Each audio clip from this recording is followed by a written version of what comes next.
ശ്രീകണ്ഠാപുരം നഗരസഭയിൽ UDFന്റെ 21, 20, 19 വാർഡ് കമ്മിറ്റികളുടെ നേതൃത്വത്തിൽ കണിയാർ വയലിൽ തെരഞ്ഞെടുപ്പ് പൊതുയോഗം സംഘടിപ്പിച്ചു. KPCC മെമ്പർ മുഹമ്മദ് ബ്ലാത്തൂർ ഉദ്ഘാടനം ചെയ്ത് സംസാരിച്ചു. Block Congress general secretary PM Tomy അധ്യക്ഷത വഹിച്ചു. NP Rasheed master, KG Jayaraj എന്നിവർ മുഖ്യ പ്രഭാഷണം നടത്തി. മുൻ കൌൺസിലർ ബിജു പുതുശ്ശേരിയെയും CBSE സംസ്ഥാന സ്കൂൾ കലോത്സവത്തിൽ നാടോടി നൃത്തത്തിൽ 2ാം സ്ഥാനവും കുച്ചിപ്പുടിയിൽ A ഗ്രേഡും നേടിയ അർച്ചന S നമ്പ്യാർ, സംസ്ഥാന ചെസ് ചാമ്പ്യൻഷിപ്പിൽ അണ്ടർ 10 വിഭാഗത്തിൽ 2ാം സ്ഥാനം നേടിയ ആകർഷ് ബിജുവിനെയും ചടങ്ങിൽ ആദരിച്ചു. Congress block president PT Kuriakose master, Congress മണ്ഡലം president NJ Stephen, MB Rameshan, Gopikumar, Rejimon PP, Muhammad Kunhi AP, Biju Puthussery, Abdurahim UP, MO Ratheesh, Rashid, സ്ഥാനാർത്ഥികളായ ബിജു തോമസ്, നിഷിത റഹ്മാൻ, പ്രിയ ഷിബു എന്നിവർ സംസാരിച്ചു. ജസീൽ കണിയാർ വയൽ സ്വാഗതവും മനോജ് പീറ്റർ നന്ദിയും രേഖപ്പെടുത്തി. നൽകുന്ന കാഴ്ചയാണ്.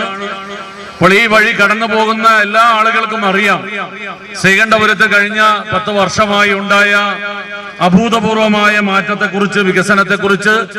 അത് ഈ നാട്ടിലെ സാധാരണ ജനങ്ങൾക്ക് അനുഭവവേദ്യമായിട്ടുള്ള കാര്യമാണ് എന്നുള്ളത് കൊണ്ട് തന്നെ ദീർഘമായി അത്തരം കാര്യങ്ങളിലേക്ക് ഇനി കടന്നു പോകാൻ ഞാൻ ആഗ്രഹിക്കുന്നില്ല.